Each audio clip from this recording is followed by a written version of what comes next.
नमस्कार. पुढील ओवींमध्ये आपण पाहणार आहोत ज्ञाननिष्ठेचा विषय, भक्तिसहित कर्मयोगाचा विषय, तसेच श्री गीतेचे महात्म्य.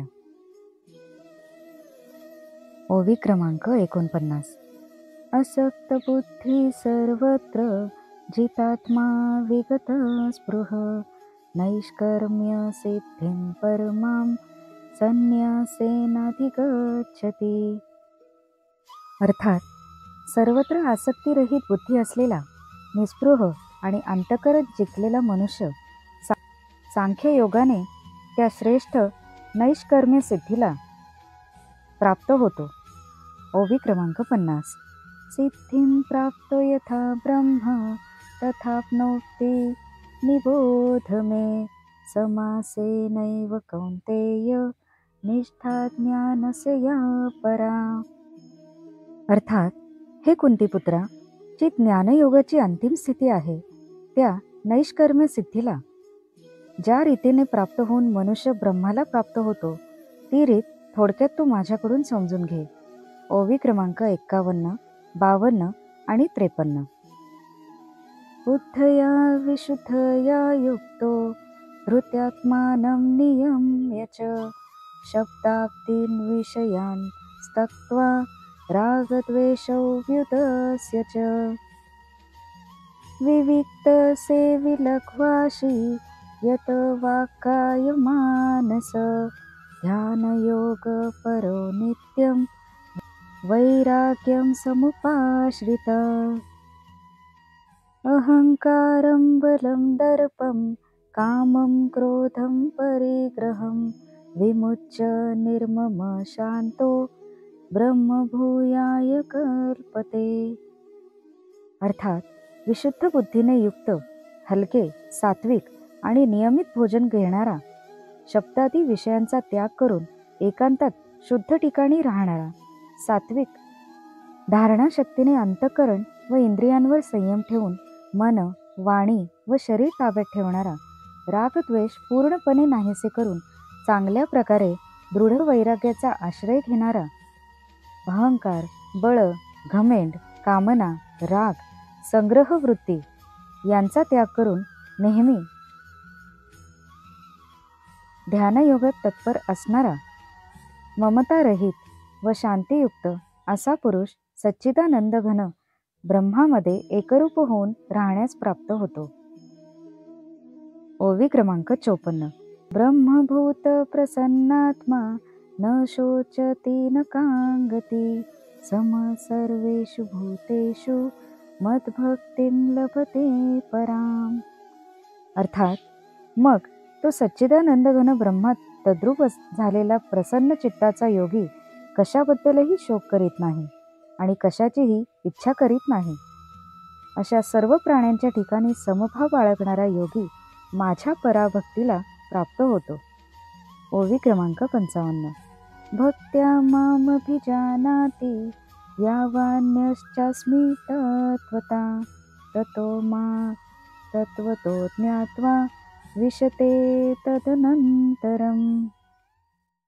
अर्थात त्या पराभक्तीच्या योगाने जो मज परमात्म्याला मी जो आणि जसा आहे अगदी बरोबर तसाच तत्वतः जाणतो, तसेच त्या भक्तीने मला तत्वतः जाणून त्याच वेळी माझ्यात प्रविष्ट होतो.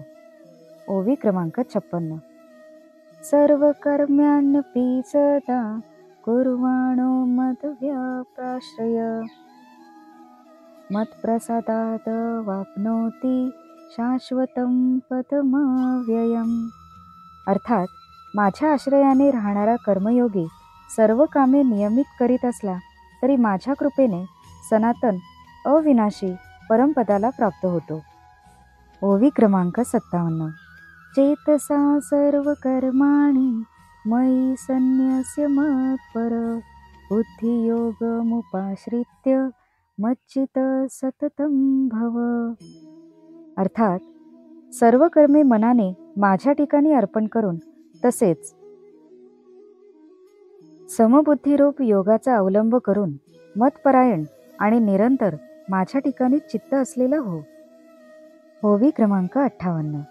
मच्चित सर्व दुर्गाणी मत्प्रसादात् तरीष्यसि अथ चेत्त्वं हंकारान् श्रोष्यसि विनङ्क्षसि.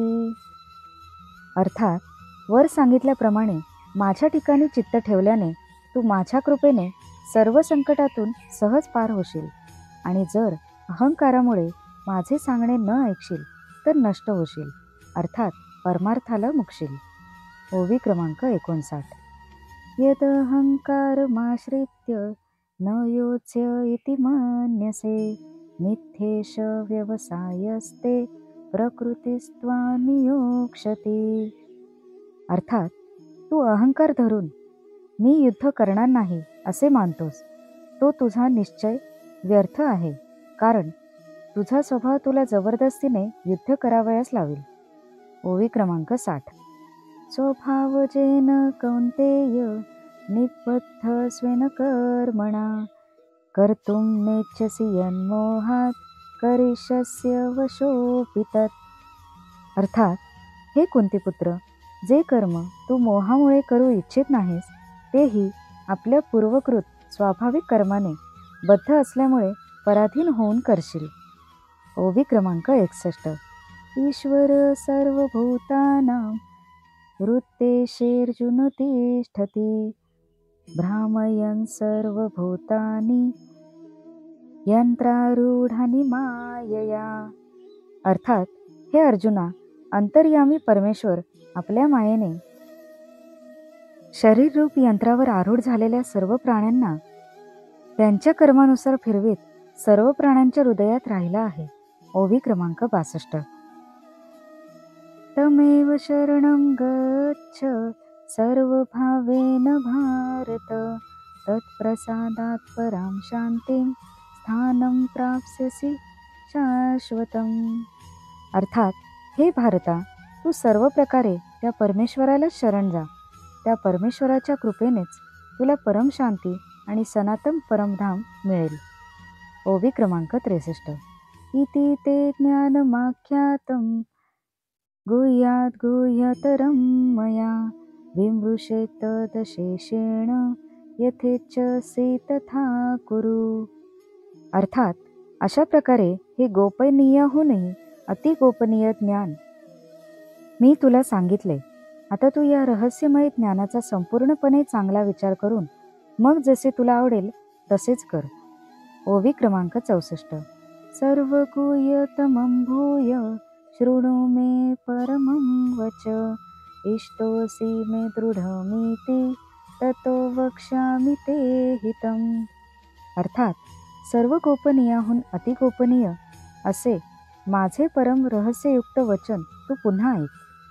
तू माझा अत्यंत आवडता आहेस, म्हणून हे परम हितकारक वचन मी तुला सांगणार आहे. ओवी क्रमांक 65. मन्मना भव मद्भक्तो मत्याजी मां नमस्कुरु मामे वैश्यसि सत्यं ते प्रतिजाने प्रियोसि मे. अर्थात हे अर्जुना, तू माझ्या ठिकाणी मन ठेव, माझा भक्त हो, माझे पूजन कर आणि मला नमस्कार कर.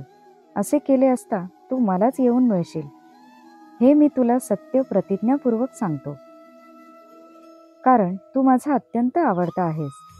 ओवी क्रमांक 66. सर्वधर्मान् परित्यज्य मामेकं शरणं व्रज अहं त्वा सर्वपापेभ्यो मोक्षयिष्यामि मा शुच. अर्थात सर्व धर्म म्हणजे सर्व कर्त्या कर्मे मला अर्पण करून तू केवळ सर्व शक्तिमान सर्वाधार अशा मला परमेश्वरालाच शरण ये.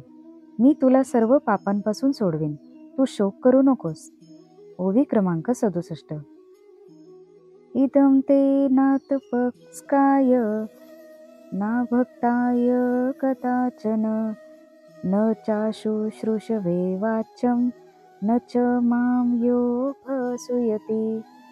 अर्थात हा गीतारूप रहस्यमय उपदेश कधीही तप न करणाऱ्या माणसाला सांगू नये, तसेच भक्तिहीन माणसाला आणि ऐकण्याची इच्छा नसणाऱ्यालाही सांगू नये.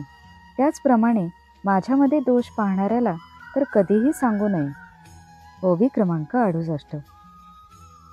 य इमं परमं गुह्यं मद्भक्तेष्वभिधास्यति भक्तिं मयि परां कृत्वा मामेवेश्यत्य संशया.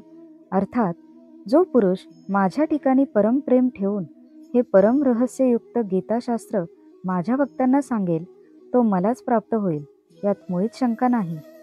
ओवी क्रमांक 69.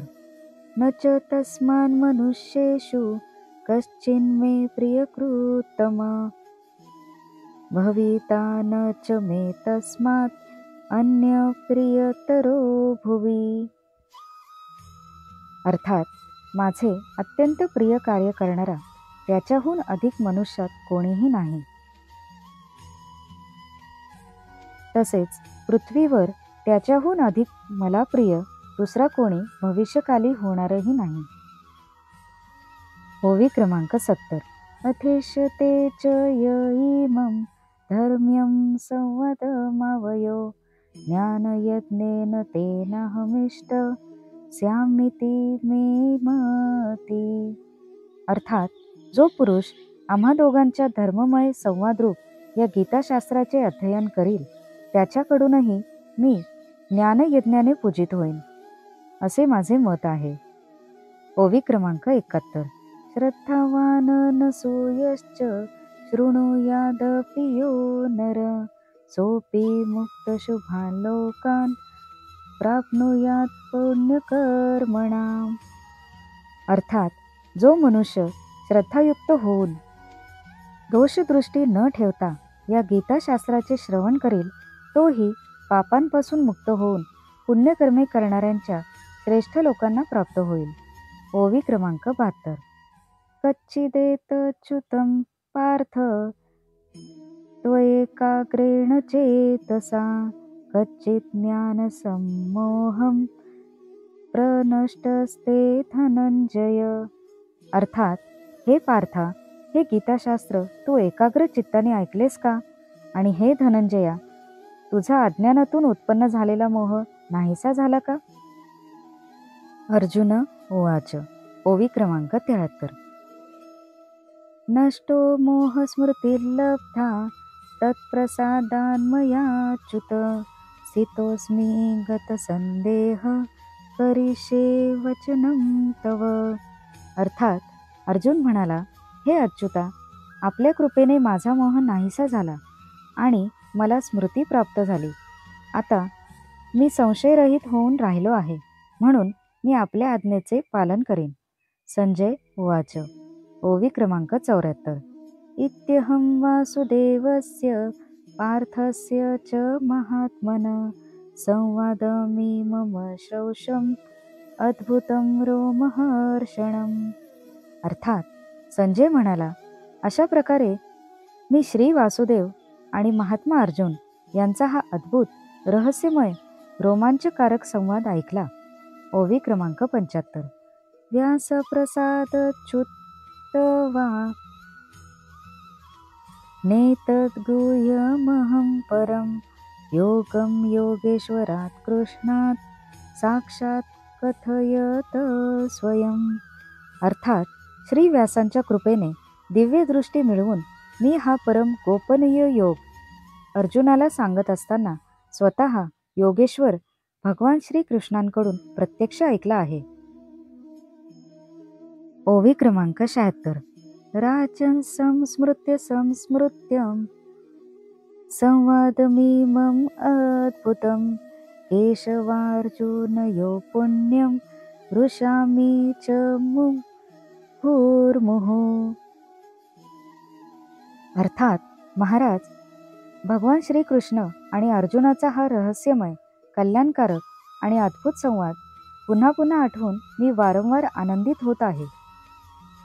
ओवी क्रमांक 77. तच्च संस्मृत्य रूपमत् अद्भुतं हरे विस्मयो मे महान् राजन् हृष्यामि च पुनः पुनः. अर्थात हे राजन, श्रीहरीचे ते अत्यंत अलौकिक रूपही वरचेवर आठवून मला मनाला खूप आश्चर्य वाटत आहे आणि मी वारंवार आनंदित होत आहे आणि हर्षपुलकित होत आहे. ओवी क्रमांक 78. यत्र योगेश्वर कृष्णो यत्र पार्थो धनुर्धर तत्र श्रीर्विजयो भूती ध्रुवानीतिर्मतिर्मम. अर्थात जेथे योगेश्वर भगवान श्रीकृष्ण आहेत आणि जेथे गांडीव धनुष्य धारण करणारा अर्जुन आहे तेथेच श्री, विजय, विभूती आणि अचल नीती आहे, असे माझे मत आहे. ओम तत्सदिति श्रीमद्भगवद्गीता सुपनिषत्सु ब्रह्मविद्यायां योगशास्त्रे श्रीकृष्णार्जुन संवादे मोक्षसन्न्यास योगो नामाष्टादशोऽध्यायः. शुभं भवतु.